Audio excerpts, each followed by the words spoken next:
Right, how's it going everyone? Chris here with some Battlefield 3 gameplay, a mini review and a few tips for Battlefield beginners like myself. I've been playing the beta for a couple of days and I'm currently about level 10, so I've got pretty used to it now and I kind of know how it all works, enough to kind of share my thoughts on the game. So this particular gameplay was one I captured this morning and it's I think it's my best score yet. Not quite as high on the leaderboards as I've been before, but it's a nice mix of gameplay with some objective play, a couple of nice little streaks and a bit of teamwork, so it's like a good all-round insight into how Battlefield plays. So these matches tend to last for like 20 to 30 minutes, so I'll probably end up speeding up some of these boring bits where nothing happens, or whether I like kind of spawn in and get killed straight away from a bad spawn decision. But hopefully it'll be quite interesting. So first up, let's talk about my thoughts about Battlefield 3 in comparison to Bad Company 2. Then we'll get on to some tips if there's time later. So I'm guessing anyone who's watching this video also watched my last Battlefield related video, which was my live commentary on my very first Battlefield game on Bad Company 2. My overall impression of Battlefield series from playing Bad Company 2 wasn't very good at all, and I'd actually decided not to buy Battlefield 3 at all, so I'm really glad they released this public beta. So the main things I disliked about Battlefield 3 were first up the controls. Now anyone who I've had a conversation about Battlefield with, either on Twitter or messaged on YouTube, through the comments, the thing I've constantly moaned about is the controls being kind of numb, unresponsive or clunky due to it being 30 frames per second.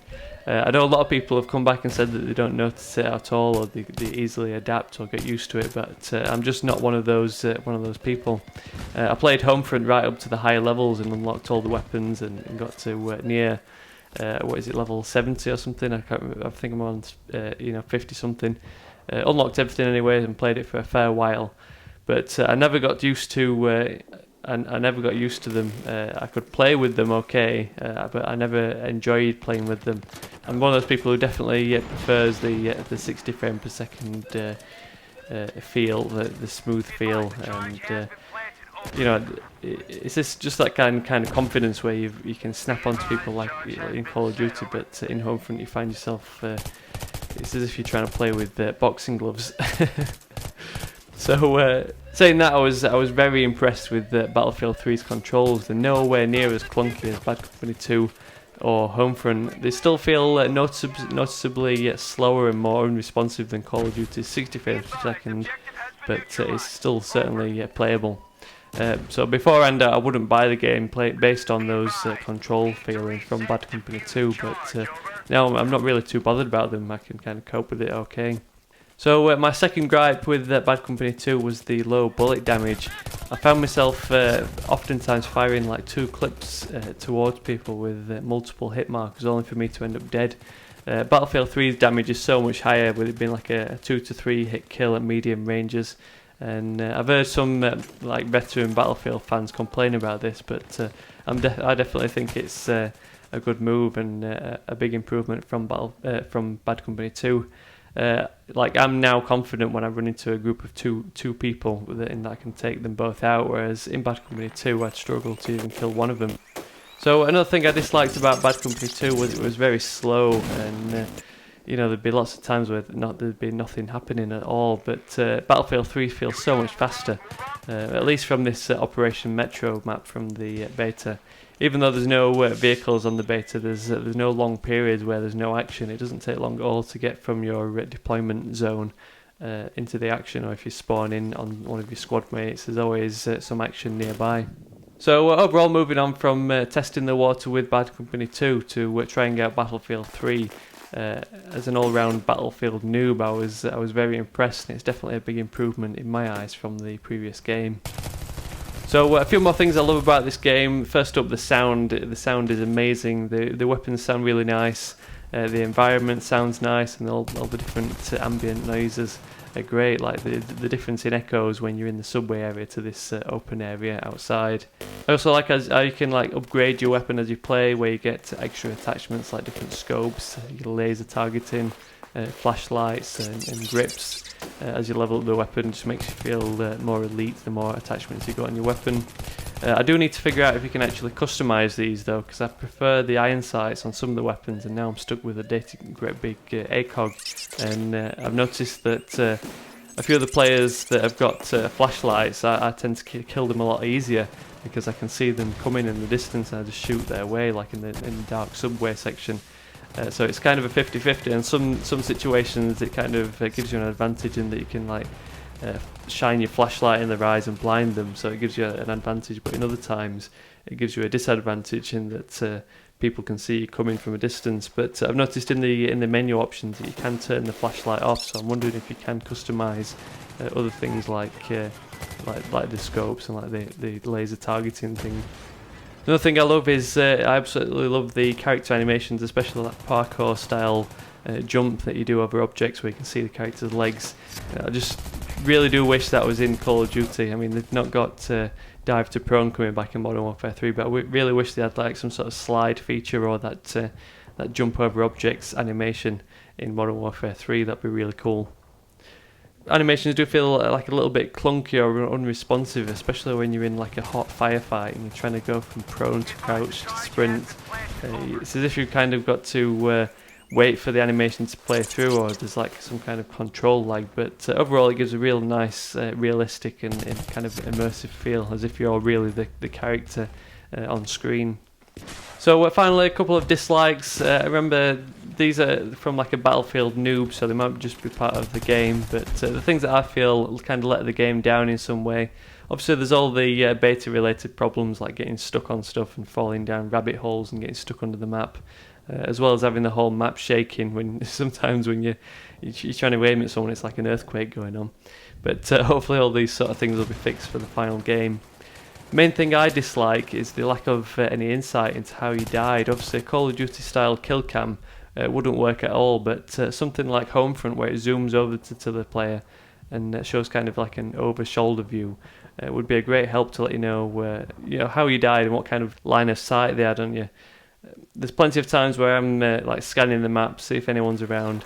I see no one, so I like kind of make a move and sprint out, and then I end up just dropping down dead. I don't know where the hell they even came from.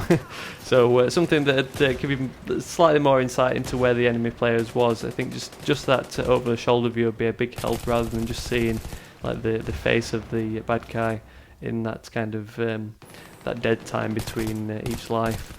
So one minor dislike is having to use the select button on the Xbox controller to spot people.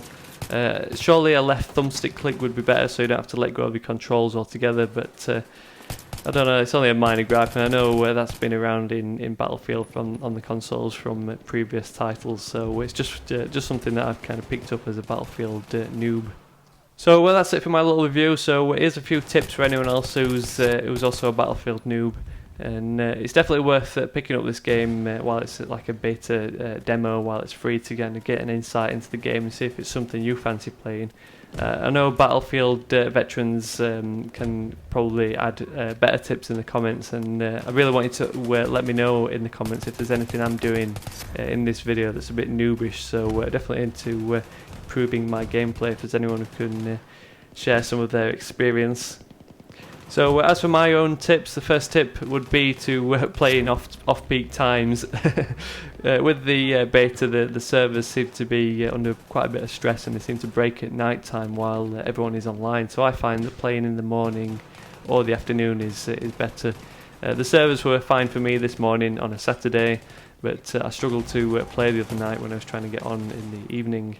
So as for the classes in this beta, you should kind of just try out all the classes to see which one kind of fits your play style, and obviously the game itself. If things aren't going too well, you might want to switch classes to help support your team. But in this beta, you should kind of play around with the assault class. That seems to be the perfect fit, seeing as it's like a gun-on-gun style game with there being no vehicles.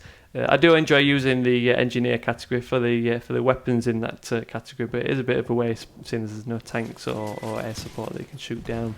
So with the assault class, you also get those health packs and the defibrillator to revive people when you unlock them at least. And the defib indicator on the map also gives you a good insight into where the enemy is, because you can see where your teammates have died. So that's one little tip I've found from using the assault class.